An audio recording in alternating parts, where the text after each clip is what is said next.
Ya, Pak Mas Raden, kalau tadi dikatakan ya kita pengen prioritas, terus sudah banyak perjuangan-perjuangan yang dilakukan juga oleh pemerintah ya dalam menghadapi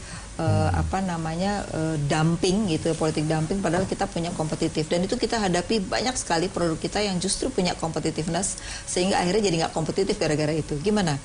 Saya pikir apa yang dikatakan oleh Pak Ngakan itu tepat, gitu loh. Itu memang akan dihadapi oleh setiap negara, persoalan kemungkinan quote unquote namanya trade war. Betul. Itu ada, mungkin tidak sebesar apa yang kita lihat di dunia sekarang antara Cina dengan Amerika. Tapi kalau kita lihat di bawah karpet itu banyak trade war kecil-kecilan yang persoalan dumping tadi itu. Betul. Cuman itu sudah benar. Cuman kalau saya masih melihat, saya masih tetap mengusulkan kita punya prioritas.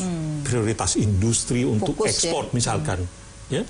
Sehingga kita tahu ada juga prioritas FTA yang dilakukan oleh teman-teman di perdagangan dan Deplu itu dengan siapa yang punya dampak yang paling besar. Signifikan ya. Nah itu sudah harus diantisipasi. Jadi kembali ini sejalan semua kebijakan dari prioritas teman-teman di perindustrian, kemudian juga prioritas baik itu oleh perdagangan maupun Deplu kan jadinya. Yang jaga di sana gitu ya. Iya, secara diplomatik juga dijagain semua ini. Contohnya adalah apakah prioritas dengan lebih prioritas mana antara Australia dengan Eropa? Eropa dong. Kalau saya melihat Eropa, dampaknya besar sekali kalau kita mestinya di-ban. ini dulu yang didahulukan. Kita kan kehilangan berapa dolar itu kalau kita di-ban oleh Eropa, besar sekali kan? Ya, inilah yang kita sebutkan koordinasi itu, mulai dari manufakturnya, perdagangannya, sampai diplomatiknya, sampai ke customernya jadinya. Jadi dia nyatu, bukan terpisah-pisah. Itulah koordinasi. Iya, gimana ya Mas Raden ya? Kayaknya susah banget sih koordinasi di Indonesia ini. Itu memang paling mahal. Mahal, dan kalau mahal aja nggak apa-apa Pak. Kalau nggak bisa itu kan jadi susah ya gitu ya. Oke Mas Bima, kalau melihat dari dari ekonominya nih ya. Tadi kalau kita melihat sekarang ini kan genjatan infrastruktur besar-besaran gitu. Tapi yang langsung berdampak tadi dengan hubungannya dengan industri, dengan fokus kita, kelihatannya belum kelihatan gitu. Apalagi pembangunan itu kan lebih bukan faktor ekonominya ya kan, lebih banyak faktor politik sebenarnya kalau kita lihat ya. Dan itu ternyata berdampak pada import yang besar. Ya, apalagi tahun ini katanya mau ada yang namanya tender berdasarkan berbasis teknologi negara itu. Jadi negara itu boleh bawa teknologi, bawa orang gitu ya. Jadi tidak berdasarkan tender yang kita tentukan speknya. Nah ini kan bisa jadi importnya menjadi besar juga. Nah ini kan efek terhadap nilai tukarnya juga akan tinggi dan nggak mungkin Bank Indonesia akan bisa menahan gitu ya. Nah di satu sisi ekspor kita belum kita perbaiki nih. Ini kan dalam jangka waktu dekat bisa tembus 14.000 nih, gimana? Saya nggak mau nakut-nakutin pasar ya. Masih optimis 13.800 paling tinggi. Jadi dalam artian tadi infrastruktur itu yang harus memang dievaluasi dari 245 proyek ya. Walaupun yang selesai baru kecil di bawah 5% yang sudah selesai. Tapi pemerintah seakan-akan nggak mau fokus tuh. 245 proyek itu mau dibangun semuanya. Dalam artian mana yang harus implikasi langsung kepada industri. Sebagai contoh, jalan tol itu kan salah satu infrastruktur ya, yang mahal pertama.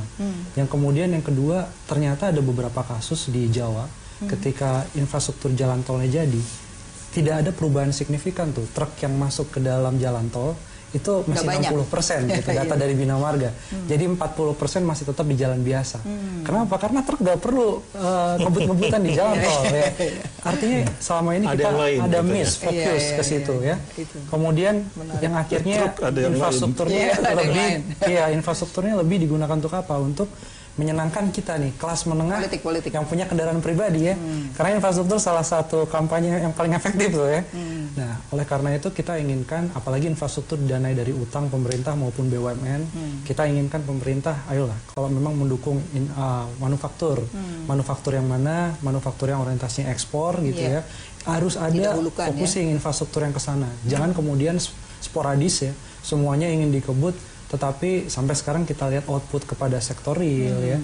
Manufaktur Pak, tadi kalau misalkan kita lihat ya, itu migas dan non-migas itu growth-nya cuma 4,2%. Katakanlah tadi 4,8% itu yang non-migas. Itu masih di bawah pertumbuhan PDB kita.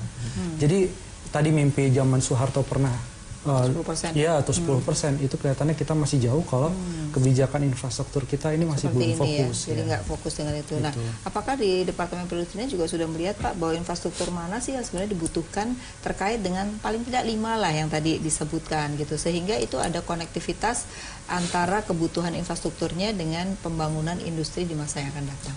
Ya, dengan pembangunan yang ada di kawasan-kawasan industri, sebenarnya pemerintah sudah membangun jalan-jalan lintas yang melewati kawasan-kawasan industri, walaupun di dalam kawasan sendiri itu memang tidak sepenuhnya sudah selesai, ada yang harus dilengkapi, tapi paling tidak konektivitas besarnya itu sudah di beberapa tempat sudah terbangun. Contohnya di mana Pak yang kelihatan nanti bakal salah satu Yang di fokus? Bitung saya lihat sudah sudah di depan kawasan sudah kek sudah ada. Di Semangke juga mungkin di dalam Semangke itu rel keretanya sekarang juga sudah dibangun. Kemudian pelabuhan juga sudah ada, Pulau Tanjung. Tapi ada barangnya diangkat ya Pak? Kenapa? Ada barang-barangnya diangkat nanti dari harapan kita nanti begitu, dengan adanya infrastruktur kan nanti tenannya akan bertambah. Nah, karena banyak di daerah Pak ada infrastrukturnya tapi nggak ada kapalnya, sehingga sekarang jadi sarang walet di beberapa daerah. Nah ini kan artinya bahwa infrastruktur tidak tepat sasaran gitu. Tapi ini sudah sesuai dengan fokus tadi ya, paling tidak gitu. Gimana Mas Raden kok senyum-senyum ada yang disembunyikan? Saya melihat seperti ini. Dari masa ke masa, kalau kita lihat pengalaman dari Deng Xiaoping, Cina. Kan? Dari awal dia bilang infrastruktur. Jadi infrastruktur itu adalah namanya aja infra, dia akan selalu di depan. Jadi memang tidak serta-merta kita akan nikmati hasilnya. Saat ini ya. Yang kalau menurut saya persoalannya adalah saya tidak ada komplain sama sekali untuk pembangunan infrastruktur. It's a must. Menurut saya, mau di Irian, mau di mana itu, bahwa ada sebagian investasi untuk penyatuan demi NKRI akan ada seperti itu. Ya, yang utama sebetulnya yang kita lihat sekarang ini adalah ada keseimbangan, bahwa benar infrastruktur semua, tapi memang infrastruktur khusus untuk manufaktur itu benar-benar dilihat juga, gitu loh. Jadi bukan berarti menjadi zero dan one. Jadi sini ada, tapi yang ini malah nggak jalan nantinya. Jadi ada keseimbangan, itu saja ini. Makanya itu sebetulnya di awal kita bicara mengenai kawasan ekonomi khusus. Kawasan ekonomi khusus is a must.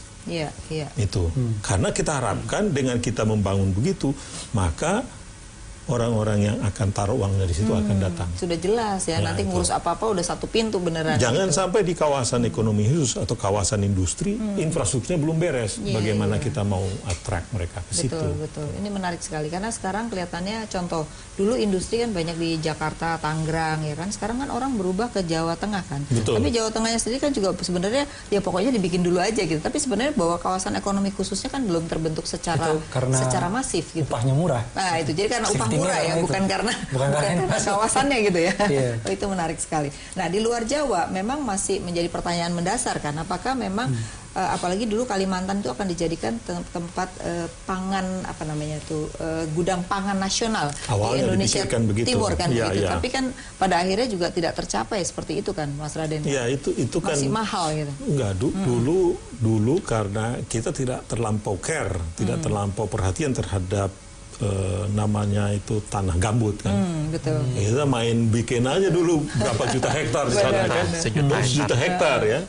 1 juta hektar. Baru sekarang kita lihat bahaya juga ternyata. Nah makanya sekarang aturan mainnya kan dibuat beda ini. Dirubah. Jadi nggak mungkin lagi rasanya kita membuat persawahan di tanah gambut kan. Biayanya mahal, belum tentu ada hasilnya ya. Betul itu, dan sangat berbahaya terhadap environment kan, terhadap iklim nantinya. Nah Pak, di industri kalau kita lihat kan sekarang kita punya daerah perbatasan kan, tapi daerah perbatasan ini problemnya justru daerah yang banyak kemiskinan gitu. Nah ini yang biasanya akhirnya mereka ke negara lain di batas itu. Nah mestinya kan industri ini juga paling tidak menjadi bumper di daerah perbatasan yang mendekati pasar negara lain, itu kan juga kita bisa menghasilkan devisa Pak. Nah sejauh mana industri juga berpikir tentang daerah perbatasan itu untuk pengembangan industri? Di kementerian memang ada salah satu dirjen yang menangani itu, Dirjen Industri Kecil dan Menengah, dan mereka juga sudah sampai perjalanan ke perbatasan-perbatasan di Kalimantan, kemudian melihat bagaimana industri kecil yang mungkin bisa dikembangkan di sana. Mereka sudah mulai untuk melakukan itu. Saya kira banyak program-program yang ada di KM itu sudah diarahkan ke sana ya. perbatasan. Oke. Ya Mas Bima nanti tolong dijawab bahwa kalau kita contoh aja Batam ya, harusnya Batam jualan keluar gitu nih, yang banyak dari luar malah masuk ke Batam. Tapi kita harus break lagi. Pemirsa jangan kemana-mana, tetap di Economic Lounge with ICI.